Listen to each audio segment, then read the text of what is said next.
जय गुरुजी, शुक्राना गुरुजी, अनंतम अनंतम शुक्राना गुरुजी। मैं दिल्ली से हूँ, किसी कारणवश मैं अपना नाम नहीं बता सकती हूँ। मैं अपना सत्संग आपके साथ साझा करना चाहती हूँ। गुरुजी को मैं काफ़ी समय से देखती हूँ, कई जगह उनका स्वरूप भी देखा। तो मतलब मुझे इतनी कोई वो नहीं थी, मैं ऐसे ही गुरुजी को समझती थी कि मतलब ऐसे ही हैं, कुछ ख़ास नहीं है। बट वो मुझे काफ़ी जगह दिखते थे। तो ये मैं शादी से पहले से गुरुजी को देखती आ रही थी। पर 8 साल बाद मेरी शादी की 8 साल बाद मैं गुरुजी से कनेक्ट हुई। मेरा गुरुजी से कनेक्शन जो है वो 2023 अगस्त के महीने में हुआ। मेरे हस्बैंड हैं, उनका एक्सीडेंट हो गया था, बहुत ज़्यादा सीरियस एक्सीडेंट हो गया था। तो उनको मैंने एक प्राइवेट हॉस्पिटल में एडमिट करवाया था। तो उनकी कंडीशन बहुत ज़्यादा ख़राब थी। तो मैं बहुत परेशान थी क्योंकि मेरे साथ सपोर्ट में कोई नहीं था, मैं अकेली ही थी। तो यहाँ हमारे साथ एक आंटी रहती हैं, वो बहुत अच्छी हैं। तो हम उन्हें भाभी कहते हैं और मानते भी बहुत हैं। तो मैं बहुत रो रही थी, बहुत परेशान थी। तो उनको एक्चुअली जिस हॉस्पिटल में मैंने उनको एडमिट करवाया था वो न्यूरो का हॉस्पिटल था, और मेरे हस्बैंड को हाइपरटेंशन की भी प्रॉब्लम है और उन्हें और भी प्रॉब्लम थी। तो मेरे को किसी ने कंसल्ट किया कि अगर यहाँ पर कार्डियो की फैसिलिटी नहीं है तो आपको इन्हें एम्स में लेके जाना चाहिए। अब संगत जी, एम्स में तो ऐसे बेड भी नहीं मिलता है। तो मैं बहुत परेशान थी। मैंने काफ़ी जगह कॉल भी किए, काफ़ी लोगों से सोर्स लगवाए कि मुझे वहाँ बेड मिल जाए, पर कुछ नहीं हुआ। रात के 12 बज रहे थे, मैं बहुत परेशान थी, मैं बहुत रो रही थी कि मैं क्या करूँगी, क्योंकि प्राइवेट हॉस्पिटल का मेरा बजट नहीं था। इमरजेंसी में मैंने प्राइवेट में एडमिट करवाया था। तो मेरी वो आंटी हैं, उन्होंने कहा कि आप रो मत, आप गुरुजी से अरदास करो, हम काली माँ को बहुत मानते हैं। तो हो सकता है, कहते हैं ज़रिया होता है, काली माँ के आशीर्वाद से हम गुरुजी से कनेक्ट हुए। उन्होंने कहा कि समझो ये काली माँ के बेटे हैं, आप इनसे अरदास करो, सब कुछ ठीक हो जाएगा, एक बार आप करके तो देखो। संगत जी, मैंने गुरुजी से कहा कि गुरुजी, मैंने कभी आपके लिए गलत सोचा हो या गलत ऐसा कहा हो, उसके लिए मैं माफ़ी चाहती हूँ। पर इस बार मैं अपने हस्बैंड को आपके हाथों में सौंप रही हूँ, आप जाने क्या करना है। आप उन्हें एम्स में बेड दिलवा दीजिए, आपसे बस इतनी सी अरदास है। गुरुजी भी से ये अरदास करके मैं रोते-रोते सो गई थी। जब मैं सुबह उठी, गुरुजी पर विश्वास रख कर के मैं अपने हस्बैंड को उन्हीं आंटी के हाथ में छोड़कर एम्स हॉस्पिटल चली गई थी बात करने के लिए। मेरे पीछे उन्होंने ही बहुत सँभाला। मैं उनका भी बहुत धन्यवाद करती हूँ कि उन्होंने मुझे इतना सपोर्ट किया। मैं जब एम्स पहुँची तो मैंने डॉक्टर को सारी कंडीशन बताई, क्योंकि जब एक्सीडेंट हुआ था तो फर्स्ट वो एम्स के जो एक्सीडेंटल डिपार्टमेंट है वहीं गए थे, तो वहाँ के डॉक्टरों ने उनको भेज दिया कि हल्का-फुल्का वो इंजरी है, सॉफ्ट इंजरी है और कोई इश्यू नहीं है। बट वो 2 दिन बाद बहुत ज़्यादा उनको तकलीफ़ हुई, तो मुझे उन्हें प्राइवेट हॉस्पिटल में एडमिट करवाना पड़ा। वहाँ जाकर पता चला कि उनकी मल्टीपल रिब्स जो हैं वो फ्रैक्चर्स हैं। तो मैंने एम्स में जाकर ये सारी बात कही कि यहाँ पर टेस्ट हुए थे तो उन्होंने कहा कुछ नहीं है, सॉफ्ट इंजरी है। बट मेरे हस्बैंड को जो उसका एक्स-रे करवाया है उसमें तो सारे मल्टीपल रिब्स फ्रैक्चर आए हैं। तो वो क्या कहते हैं, डॉक्टर ने वहाँ पर अपनी रिपोर्ट्स दोबारा से चेक करी और मैंने यहाँ से लेकर गई, वो चेक करी, तो उन्होंने कहा कि आप एक काम कीजिए, आप पेशेंट को ना यहाँ पर ले आइए, क्योंकि मेरे हस्बैंड बिना ऑक्सीजन के सर्वाइव नहीं कर पा रहे थे, इतनी कंडीशन खराब थी। तो मैं ऑक्सीजन एम्बुलेंस ही लेकर के उन हस्बैंड को मैं एम्स में लेकर के गई। मेरे हस्बैंड को मुझ पे गुस्सा आ रहा था कि वो मुझे क्यों ले जा रही है तू यहाँ से। पर मैंने उनकी नहीं सुनी, मैं उनको एम्स हॉस्पिटल में ले गई। संगत जी, वहाँ डॉक्टरों ने मेरे अंकल को रेड ज़ोन डिपार्टमेंट में रखा था, क्योंकि उनकी कंडीशन बहुत ख़राब थी। तो उनका दिन में जो वहाँ प्राइवेट हॉस्पिटल में अल्ट्रासाउंड एक्सरा हुआ था उसमें एक्स-रे में एक लंग्स कोलैप्स आया था जिसके बारे में मुझे कुछ नहीं पता था। डॉक्टरों ने मेरे हस्बैंड को और आंटी को बताया था पर उन लोगों ने मुझे नहीं बताया था। तो क्या कहते हैं संकट जी मैं जब हॉस्पिटल में उनका एक्सरा चेक कर रहे थे तो डॉक्टर आपस में डिस्कस कर रहे थे तो मुझे पता चला कि दिन में उनका लंग्स जो है वो कोलैप्स आया था और उन्होंने वहाँ पर दोबारा जब टेस्ट किया तो उसमें एक छोटा सा लंग्स दिख रहा था। तो उन्होंने कहा कि लंग्स तो है बट वो सिकुड़ चुका है। तो उन्होंने उनको रेड ज़ोन डिपार्टमेंट में ही रखा। उनको बहुत हाई फ़ीवर भी था उस टाइम पर ही। तो संगत जी डॉक्टर्स ने उन्हें वहाँ रखा। रात के 2 बजे मुझे दवाइयाँ लिख के दी कि आप ये दवाइयाँ लेकर आओ। मैं रात के 2 बजे केमिस्ट से दवाई लेकर के आई और मैं गुरुजी का ध्यान कर रही थी। मन में थे गुरुजी मेरे। फिर डॉक्टर्स ने मुझे बुलाया 3 बजे के करीब और हमें ना उन्होंने बेड दिया कि आपको हम बेड दे रहे हैं, आप एडमिट करा दीजिए। संगत जी इतना सीरियस एक्सीडेंट था और आप यकीन नहीं करेंगे 2 दिन में मेरे हस्बैंड को गवर्नमेंट हॉस्पिटल से डिस्चार्ज कर दिया क्योंकि उनकी बॉडी इम्प्रूव हो गई थी। उन्होंने कहा कि आप घर ले जाइए, आप इनसे ये एक्सरसाइज़ वग़ैरह कराइए तो ये ठीक हो जाएगा, लंग्स भी ठीक हो जाएगा। तो संग जी मैं उनको घर ले आई, घर लाने के बाद मेरे को याद आया कि 15 दिन के करीब में कि जब ये ठीक हो जाएँगे तो मुझे गुरुजी के बड़े मंदिर जाना है और गुरुजी का स्वरूप भी घर पे लेके आना है। मैंने मन्नत माँगी थी कि जब मेरे अंकल ठीक हो जाएँगे तो मैं गुरुजी का स्वरूप अपने घर में स्थापित करूँगी। तो कहते हैं ना उस समय मैंने कहा पर उसके बाद शायद मेरे मन में कहीं न कहीं कुछ न कुछ ऐसा था जो कनेक्शन ना होने नहीं दे रहा था। एक तो मेरे घर से कम 6 घंटे लगते हैं मुझे गुरुजी के आश्रम जाने में, तो मैं उतनी देर अपने अंकल को अकेला नहीं छोड़ सकती थी क्योंकि उनको उठाना, बिठाना, नहलाना, खिलाना सब कुछ मुझे ही करना होता था, तो इतनी देर तो मैं अकेले नहीं छोड़ सकती थी। मैंने कहा ठीक हो जाएँगे तो फिर जाएँगे। गुरुजी की कृपा से मेरे अंकल ठीक हो गए। मैं फिर भी गुरुजी के बड़े मंदिर नहीं गई। तो एक दिन हम लोगों को कहीं जाना था। हमने प्लान किया कि हम सुबह निकलेंगे। तो संगत जी सुबह के समय मैं जब उठी मैं उठ के वॉशरूम तक गई थी कि मेरी कमर में जो पेन उठा सडन मैं बता नहीं सकती हूँ। मैं आकर के बेड पे वापस से गिर गई और उसके बाद मैं नहीं उठ पाई। मैंने हस्बैंड से कहा मैं नहीं जा सकती हूँ, आप चले जाइए, मेरे बस की नहीं है, जाना भी ज़रूरी था। तो संगत जी मेरे अंकल चले गए। मैं जैसे-तैसे करके ना ज़मीन पर आकर के लेट गई क्योंकि पेन बहुत ज़्यादा था क्योंकि मेरी रीढ़ की हड्डी में पोन टेल में मेरे को पेन हो रहा था।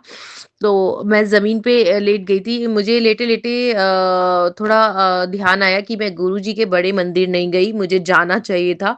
तो उस दिन मैंने गुरुजी का पहली बार यूट्यूब से सत्संग निकाल कर के 4 घंटे मैंने गुरुजी का सत्संग सुना। संगत जी 4 घंटे के बाद मैं खड़ी हो पाई। खड़ी होकर धीरे-धीरे मैंने अपने लिए ब्रेकफ़ास्ट किया, मैं फ्रेश हुई तब मैंने रियलाइज़ किया कि अब मुझे अब गुरुजी के बड़े मंदिर जाना चाहिए। संगत जी मैं थोड़ा पेन में जब मुझे आराम हो गया था, उसके बाद मैं अपने अंकल के साथ बड़े मंदिर गई थी गुरुजी के यहाँ। तो हम लोग गए गुरुजी के मंदिर, हमने दर्शन किया, लंगर प्रसाद लिया। हम दोनों डिस्कस कर रहे थे रास्ते में, हाँ, ठीक है, इतना कुछ नहीं है, ये वो ऐसे करते-करते हम घर आ गए।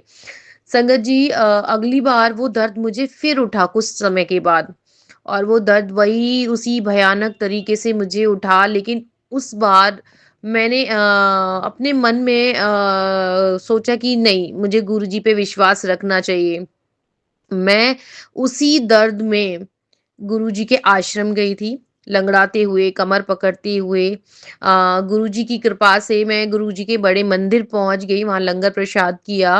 वहाँ से आते-आते मेरी कमर का पेन ठीक हो गया, बट मेरे पैर में पेन था। वो पेन 2-3 दिन बाद पैर का भी ठीक हो गया। संगत जी, उस बात को आज 1 साल हो गया, 1 साल से ज़्यादा ही हो गया। वो दर्द मुझे अब कभी दोबारा नहीं उठा। सर्दियों में मेरे हमेशा हाथ फट जाते हैं, उनसे ब्लीडिंग निकलती है, काफ़ी पेन भी होता है। तो अब इस बार सर्दियों में मुझे वो भी नहीं हुआ, क्योंकि जब मैं पिछली बार गुरुजी के मंदिर जा रही थी तो रास्ते में सडनली मेरे अंगूठे का जो नीचे का हिस्सा है वो फट गया और उससे जो ब्लड निकला ना, बहुत ब्लड निकला। तो मुझे लगा कि शायद लगता है गुरुजी ने मेरे कष्ट काट दिए, ये जो ब्लीडिंग बह रही है शायद इसके बाद ना हो। लेकिन कसम से गुरुजी, शुक्राना, शुक्राना, शुक्राना, मैं कैसे बताऊँ, इस बार मुझे वो प्रॉब्लम नहीं हुई, मेरा ज़रा-सा भी हाथ नहीं फटा, ज़रा भी खून नहीं निकले, वरना मैं घर का कोई काम नहीं कर पाती हूँ सर्दियों में, ग्लव्स पहनकर काम करती हूँ, बहुत तकलीफ़ होती है। तो गुरुजी, आपसे अरदास है, आपसे विनती है, आप अपना प्यार भरा आशीर्वाद हमारे सर पे बनाए रखना, हमें बुरी चीज़ों से बचाना, अच्छे कर्म हमसे करवाना गुरुजी। आपकी श्री चरणों में हमारा प्रणाम है। आपका बहुत-बहुत शुक्राना, अनंतम शुक्राना। जय गुरु जी, शुक्राना गुरु जी। जय गुरु जी आंटी जी। अब हम अपने अगले सत्संग का आरंभ करते हैं। जय गुरु जी। जय गुरु जी, शुक्राना गुरु जी। गुरु जी के चरणों में मेरा कोटि-कोटि वंदन। गुरु प्यारी संगत जी और जो मेरा सत्संग शेयर कर रहे हैं, उनको गुरु जी की ढेर सारी ब्लेसिंग्स। अपना सत्संग शुरू करने से पहले मैं गुरु जी का मंत्र जाप कर रही हूँ। ओम नमः शिवाय, शिव जी सदा सहाय। ओम नमः शिवाय, गुरु जी सदा सहाय। ओम नमः शिवाय, गुरु जी सदा सहाय। ओम नमः शिवाय, ओम नमः शिवाय, शिव जी सदा सहाय। ओम नमः शिवाय, गुरु जी सदा सहाय। ओम नमः शिवाय, शिव जी सदा सहाय। ओम नमः शिवाय, गुरु जी सदा सहाय। संगत जी, गुरु जी ने मुझे 21 सितंबर को मेरा नया घर ब्लेस किया था और ब्लेस करने के बाद 5-6 महीने के बाद मुझे नए घर में शिफ्ट होना था। शिफ्ट होने से पहले-पहले संगत जी, मेरी तबीयत काफ़ी ख़राब हो गई। मेरा बीपी भी लो हो गया और मैं मतलब रात भर नींद नहीं आती थी, आँखों से आँसू निकलते थे। समझ नहीं पा रही थी हो क्या रहा है और विटामिन डी की भी कमी मुझे कुछ टाइम पहले रही थी, तो वो भी मुझे लग रहा था कि शायद विटामिन डी की भी कमी हो गई है। तो जैसे-जैसे दिन पास आ रहे थे कि 2 फ़रवरी को शिफ्ट करना है, तो उससे पहले-पहले ही जब तबीयत ख़राब हो गई, तो मुझे समझ नहीं आ पा रहा था कि गुरुजी जो घर तो आपने ब्लेस कर दिया है, लेकिन मुझसे हिम्मत नहीं हो पा रही। मैं घर का ही काम बहुत मुश्किल से कर पा रही हूँ। कैसे मैनेज करूँगी समझ नहीं आ पा रहा, कैसे पैकिंग करूँगी, सब कैसे करूँगी, वहाँ जाके सामान लगाना, सफाई करना, सब कुछ बहुत मुश्किल लग रहा था। और जैसे-जैसे दिन पास आ रहे थे, टेंशन बढ़ती जा रही थी और संगत जी समझ लो कि मैं डिप्रेशन में, एक तरह से मैं डिप्रेशन में ही चली गई। और जब मेरी फ्रेंड को पता लगा कि मेरी तबीयत ख़राब है, तो वो हैरान थी कि नया घर मिल रहा है और 37 साल के बाद और ये डिप्रेशन में चली गई है। भी ये सोचते हुए कि भी कैसे करूँगी? संगत जी, मैंने गुरुजी को बोला, गुरुजी जैसे घर ब्लेस किया है वैसे मुझे हेल्थ भी ब्लेस कर दीजिए, मेरे में हिम्मत नहीं है। आप जो कुछ करना है आपको ही करना है। अब आप ही आओ, आप ही देखो कैसे होगा कैसे नहीं। संगत जी, आप हैरान होंगे कि गुरुजी का मुझसे मैसेज आ गया कि मैं तेरे को हेल्थ ब्लेस कर रहा हूँ। हालाँकि उससे पहले-पहले मैं डिप्रेशन के डॉक्टर के पास गई और उनसे मेडिसिन लेके आई। लेकिन वो मेडिसिन मैंने सिर्फ़ 1 हफ़्ता खाई है और अभी मेरे पास पड़ी है, लेकिन मैं उसे खा नहीं रही हूँ और गुरुजी ने जैसे मुझे हेल्थ प्लस की, संगत जी आप हैरान हो जाओगे कि मूवर्स एंड पैकर ने, जिन्होंने सुबह 5 बजे आना था, वो रात को 8 बजे आए और उससे पहले-पहले ही मैं कुछ दिनों से ही पैकिंग करनी शुरू कर दी थी और 25 कार्टन्स मैंने खुद पैक किए और 8 बजे जब वो लोग आए तो उन्होंने 4-5 कार्टन पैक किए, बाकी सारा मैं ऑलमोस्ट कर चुकी थी। संगत जी, गुरुजी सिर्फ़ कहते ही नहीं हैं, मतलब करके भी दिखाते हैं और उन्होंने मुझे नया घर तो ब्लेस किया ही, साथ-साथ में हिम्मत भी ब्लेस की ताकि मैं नए घर जाके सारा काम कर सकूँ। और संगत जी, मैं हैरान हूँ कि मैंने ये सब सब काम कैसे कर लिया, जो आज मुझे एक ख्वाब सा दिख लगता है। पर संगत जी, गुरुजी सिर्फ़ कहते ही नहीं हैं, करके दिखाते हैं और उन्होंने मुझ पे इतनी कृपा करी कि मैं सारे काम खुशी-खुशी किए हैं। और मुझे इस नए घर में बहुत अच्छी नींद आ रही है, जबकि सालों से ही मेरी नींद का इश्यू रहा है। मुझे 20-25 साल हो चुके हैं कि मैं सही ढंग से सो नहीं पाई हूँ। लेकिन जब से उन्होंने मुझे ये नया घर ब्लेस किया है और साथ में उन्होंने ये भी कहा कि अपने घर में मुझे भी स्थापित कर। तो साक्षात गुरुजी मेरे ही साथ रहते हैं और वो मेरा ध्यान भी रखते हैं। मेरी लाइफ में बहुत तकलीफ़ है, संगत जी, कब ख़त्म होगी मैं नहीं जानती, पर मुझे गुरुजी पे अटूट विश्वास है कि वो एक ना एक दिन मेरे सारे कष्टों को बिल्कुल मेरी ज़िंदगी से ख़त्म कर देंगे और कर भी रहे हैं, हिम्मत दे रहे हैं। उन्होंने मुझे सेल्फ रिस्पेक्ट करना सिखाया, उन्होंने कहा कि मैं तुझे गिरने नहीं दूँगा। मुझे पता है कि तू लोगों के पैरों तक में गिरी है, लेकिन अब मैं तुझे कभी किसी के सामने झुकने नहीं दूँगा। तेरा पिता तेरे साथ है, वो तेरे को सँभाल लेंगे, चिंता मत कर मैं तेरे नाल हाँ। उनकी पॉज़िटिव जब मैं सुनती हूँ, पढ़ती हूँ, मुझे बहुत अच्छा लगता है। ऐसा लगता है कि जैसे वाक़ई ही मेरे पापा इस दुनिया में नहीं रहे, लेकिन वो संसारिक पिता हैं और ये जगत पिता हैं और इन्होंने पिता क्या मैं तो उनको माँ मानती हूँ। इन्होंने मेरा हाथ थाम लिया। मेरे गुरुजी ने जिनको मैं पा कहती हूँ और गुरुजी को मैं माँ कहती हूँ। तो मुझे अब माँ और पापा दोनों का ही प्यार मिल रहा है और दोनों मेरे अंग-संग सहाई हैं और मेरी रक्षा करते हैं। जय गुरुजी, शुक्राना गुरुजी, जिस तरह की मेहर आपने मुझ पे की है, वैसे तो आप सारी संगत क्या इवन जो संगत नहीं है उनको भी ब्लेस करते हो, लेकिन सबकी ज़िंदगी खुशियों से भर देना गुरुजी। जय गुरुजी, शुक्राना गुरुजी। 28 इयर्स मेरी शादी को हो गए हैं और मेरे हस्बैंड के ऊपर 28 इयर्स से ज़्यादा केस चल रहे थे और जिसमें से 2 केस तो सॉल्व हो चुके थे। ये तीसरा केस था जो कि 4-5 साल से लटका पड़ा था और जबकि 2018 में हमें लग रहा था कि ये इसका फैसला हो जाएगा, लेकिन आज 2024 आ गई। 24 क्या 25, 24 तो खत्म भी हो गई, 25 आ गई। तब तक कुछ निपटारा नहीं हुआ था, लेकिन जैसे ही गुरुजी ने जो मुझे नया घर ब्लेस किया और 2 तारीख को बसंत पंचमी वाले दिन मैं अपने घर में पहुँची हूँ, तो ठीक 4 तारीख को उन्होंने मेरे हस्बैंड की हियरिंग थी केस की और संगत जी गुरुजी ने इतनी कृपा करी कि 4 तारीख को उन्होंने उनका वो केस ख़त्म कर दिया और मुझे इतनी खुशी बड़ी थी क्योंकि कुछ दिन पहले ही मेरे हस्बैंड ने थोड़ा गुस्से में आके बोला कि मैंने बहुत बड़ी गलती कर दी, तेरे कहने पे आके मैंने ये घर ले लिया, बहुत बड़ी गलती मुझसे हुई है। तब संगत जी मेरे मन इतना दुखी हुआ कि ये घर तो मुझे गुरुजी ने मेरे जन्मदिन पर 21 सितंबर को ब्लेस किया था और जो परमपिता परमात्मा ने दिया वो कैसे गलत हो सकता है? तो मैं बहुत दुखी हुई क्योंकि अभी तो घर में एंट्री नहीं हुई थी मेरी, तब मुझे सुनना पड़ गया। बहुत दुखी थी और गुरुजी को कह रही थी, "गुरुजी आप सुन रहे हो ना, देख रहे हो ना? प्लीज़ गुरुजी मेरी मदद करना। आज इनके मुँह से जो निकली है बात कि इस घर के रिगार्डिंग, तो गुरुजी इनके मुँह से ही कुछ ऐसा करके दिखाना कि इनके मुँह से ही ये बात निकले कि ये घर मेरे लिए बहुत ही सही रहा है। तो संगत जी जिस दिन 4 तारीख को अपना 4 फरवरी को केस का निपटारा हुआ, इनका मुझे फ़ोन आया और ये मन बहुत हेवी हार्ट से मेरे को बता रहे थे कि मन भरा हुआ था कि मेरा केस ख़त्म हो गया और देख यहाँ आकर ही ये चीज़ होनी थी। तो संगत जी मैं बहुत हैरान हूँ कि गुरुजी किस तरह से उन्होंने उनके ही मुँह से ये बात निकलवाई और मैंने तब उनको बताया कि कुछ दिन पहले की बात याद करो कि आपने इस घर के बारे में क्या बोला था। तो संगत जी उन्होंने बोला कि गुस्से में बहुत कुछ निकल जाता है। तो मैंने गुरुजी को बोला था, "गुरुजी ये घर तो आपने ब्लेस किया है, प्लीज़ जिस तरह से इनके मुँह से इस घर के लिए गलत निकला है, तो कुछ ऐसा करके दिखाना कि जिससे इनके मुँह से ही इस घर के लिए अच्छा निकले कि ये घर मेरे लिए बहुत ही वाक़ई भी मेरे लिए परमात्मा की ब्लेसिंग है जिसके मिलने के बाद मेरा तीसरा केस जो कि 4-5 सालों से लटका हुआ था कि 2018 में जहाँ जिसका फैसला हो जाना था और 25 आ गई और 25 में ये काम हुआ घर ब्लेस करने की एंट्री के बाद।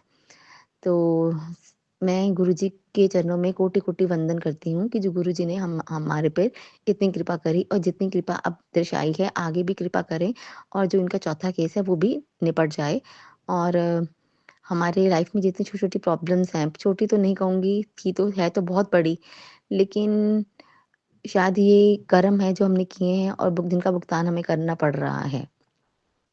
पर संगत जी मैं यही कहूँगी कि गुरुजी हाथ पकड़ के ये कष्ट हमारे कटवा दें और जल्दी ही वो अपने बच्चों की ज़िंदगी में खुशियाँ भर दें। और मुझे अपने गुरु माँ पे पूरा विश्वास है कि वो मेरी रक्षा भी करेंगे और मुझे इस मुसीबत से भी इन कष्टों से भी बाहर निकाल देंगे और जल्द ही मेरी ज़िंदगी भी खुशियों से भर जाएगी। जय गुरुजी, शुक्राना गुरुजी। गुरु प्यारी संगत जी, गुरुजी ने मुझे 21 तारीख को मेरे जन्मदिन वाले दिन मुझे घर ब्लेस किया था और 2 फरवरी को मैं अपने नए घर में आ चुकी हूँ। गुरु प्यारी संगत जी मैं घर की सफाई कर रही थी और करते-करते अ, एसी का जो यूनिट बाहर लगा होता है जैसे ही मैं काम कर रही थी, मैंने अपना सिर ऊपर उठाया तो ज़ोर से वो मेरे सिर पे लगा। गुरु प्यारी संगत जी इतनी ज़ोर से लगा, मुझे तो लग रहा था कि शायद मेरा सिर फट ही जाएगा। पर गुरुजी की कृपा से मुझे मेरा बचाव काफ़ी हो गया। उसी दिन उन्हीं दिनों में आस-पास उसी दिन मैं कहीं अपने पुराने घर में सफाई करने के लिए गई थी, ताकि नया घर तो शिफ्ट कर ही चुका था, तो पुराने घर से सारा सामान लेके आना था। तो जैसे ही वहाँ सफाई करते-करते टैप सिर के ऊपर लगा। उस दिन तो न जाने कितनी बार मेरे सिर पे चोट लगी और मैं बार-बार गुरुजी से बोल रही थी, गुरुजी पता नहीं क्या हो रहा है आज, बार-बार सिर पे चोट लगती जा रही है। आज तो शायद सिर फट के ही रहेगा। पर गुरुजी ने अपने बच्चों का हाथ थाम रखा है और वो अपने बच्चों को कुछ नहीं होने देते। संगत जी, गुरुजी ने मेरी रक्षा की और मेरे हाथ पे जो ब्रेसलेट मैंने उनका पहना हुआ है, उसपे उन्होंने अपने सिर पर अ, चोट दिखाई कि यदि उन्होंने मेरा हाथ ना पकड़ा होता तो शायद मेरा सिर आधे से ज़्यादा फट चुका होता, क्योंकि उनके जो मैंने हाथ में ब्रेसलेट पहना हुआ था उस पे निशान था, तो मैं समझ नहीं पा रही थी कि ये निशान कैसे आया है। तो फिर किसी ने मुझे बताया कि गुरुजी ने जो तेरे ऊपर आने वाला संकट था वो अपने ऊपर ले लिया। उस उनके स्वरूप में आधा सिर फटा हुआ था और उसमें लाल लाल जैसे सिर से खून निकलता है वैसा निशान था। तो ऐसे गुरुजी ने मेरे संकट को छोटे में काटा और मेरा जो संकट था अपने ऊपर ले लिया। जय गुरुजी, शुक्राना गुरुजी। गुरुजी अपने बच्चों को पर किसी भी तरह की प्रॉब्लम आने नहीं देते। ये यह सच में बहुत ही प्यारे गुरुजी हैं हमारे, जो हमारा पूरा ध्यान रखते हैं। इनको मेरा कोटि-कोटि वंदन। संगत परिवार जी, गुरु जी का मुझे मैसेज आया कि तेरी माँ बहुत अच्छी है, वे तेरी बहुत चिंता करती है, शुक्राना कर, उनको ब्लेसिंग करने आऊँगा। गुरु जी, आपको मम्मी और हमारे रिगार्डिंग सब पता है। मैंने संगत परिवार जी में ये बात मैंने गुरु जी से कही। आप अपने आप देख लेना, जो गलत कर रहे हैं उन्हें सद्बुद्धि दे दीजिए और भाई भाभी को शुगर और थायराइड है, उनको ठीक कर दें और उनको उनकी गलती दिखा दीजिए ताकि वे अपने कर्म खराब ना करें, खुद भी खुश रहें और लोगों को भी खुश रहने दें। जय गुरु जी, शुक्राना गुरु जी। संगत परिवार जी, गुरु जी ने एक आंटी जी के सत्संग के माध्यम से मुझे सुनवाया कि वो सत्संग आंटी बाथरूम में गिरी और गुरु जी ने उनकी मदद की और उनको कुछ भी नहीं हुआ। संगत परिवार जी, काफ़ी दिन पहले मेरे साथ भी ये घटना घटी, तब मुझे याद आया कि ये चीज़ तो मेरे साथ भी हुई थी। मैं बाथरूम में फिसल गई थी, लेकिन मुझे कुछ भी नहीं गुरुजी ने होने दिया। थैंक यू गुरुजी, शुक्राना गुरुजी। फिर गुरुजी संगत परिवार जी, एक दिन मैं एक टाइम का मैंने खाना खाना था और मेरा व्रत चल रहा था। और व्रत वाले दिन मुझे आकाश में अ, एक बटरफ्लाई दिखाई दी, ब्लैक एंड वाइट। उससे पहले भी मुझे एक ब्लैक एंड वाइट बटरफ्लाई दिखाई दी थी, लेकिन वो इतनी तेज़ी से चली गई कि मुझे समझ ही नहीं आई, क्योंकि मैं उस समय अपना सत्संग परिवार से पाठ कर रही थी और हमारे पाठ में उठना नहीं होता। तो मैंने गुरुजी को बोला, गुरुजी इतनी फास्टली चले गए, ऐसे तो चंचल बच्चा एक चलता है, अब थोड़ा तो देखते कि मैं आपको देख पाऊँ, निहार पाती। मुझे तो समझ भी नहीं आ पाई, इतना तो लगा कि बटरफ्लाई निकल के गई है, लेकिन जब तक मेरा उठी तब तक मुझे दूर-दूर तक कहीं कुछ नज़र नहीं आया। संगत जी, उस ये शिकायत जब मैंने गुरुजी से करी तो उसके बाद जब मेरा फास्ट था, एक दिन का मतलब एक टाइम खाना था बैठ के, तब उस दिन मैंने अपने पास में ब्लैक एंड व्हाइट कलर की बटरफ्लाई जो बड़ी ठुमक-ठुमक के चल रही थी, मैंने बहुत दूर तक उसको निहारा और जय गुरुजी, शुक्राना गुरुजी कहा। और साथ में उस दिन मैं बहुत दिनों से गुरुजी को बोलती थी, गुरुजी मैं आपको व्हाइट बटरफ्लाई के रूप में देखना चाहती हूँ। तो गुरुजी ने मुझसे मैसेज दिया, उम्मीद रख पर जिद मत किया कर। संगत परिवार जी, शायद उस दिन मेरा फास्ट था तो गुरुजी ने मेरी इच्छा पूरी करी। मैंने बहुत दूर एक वाइट कलर की बटरफ्लाई देखी और मुझे लगा कि पता नहीं शायद ये मेरा भ्रम है, कुछ और ही होगा। तो क्योंकि उस दिन आकाश में इतने सारे पिजन्स, बीच में 4-5 पिजन्स तो वाइट होते हैं, बहुत तेज़ी से भाग रहे थे और संगत परिवार जी, उसके बाद मैंने 3 पैरट्स को जो अजीब-सी आवाज़ निकाल रहे थे, तो जैसे ही मैंने आकाश में देखा तो 3 पैरट मुझे नज़र आए। और संगत परिवार जी, सबसे हैरानी वाली बात तो ये थी कि जहाँ मेरी नज़र थी वहाँ तो कबूतर, और मेरे सिर के ऊपर इतने कौवे, मैंने अपनी लाइफ में इतने कौवे नहीं देखे। शायद गिनने लगती तो 50 से 70 कौवे तो मेरे सिर के ऊपर मंडरा रहे थे। मैं देख के हैरान हो रही थी। थैंक यू गुरुजी, शुक्राना गुरुजी। जय गुरु जी आंटी जी, आपका बहुत बहुत धन्यवाद। आपने इतना ब्लेस सत्संग सारे संगत परिवार के साथ साझा किया।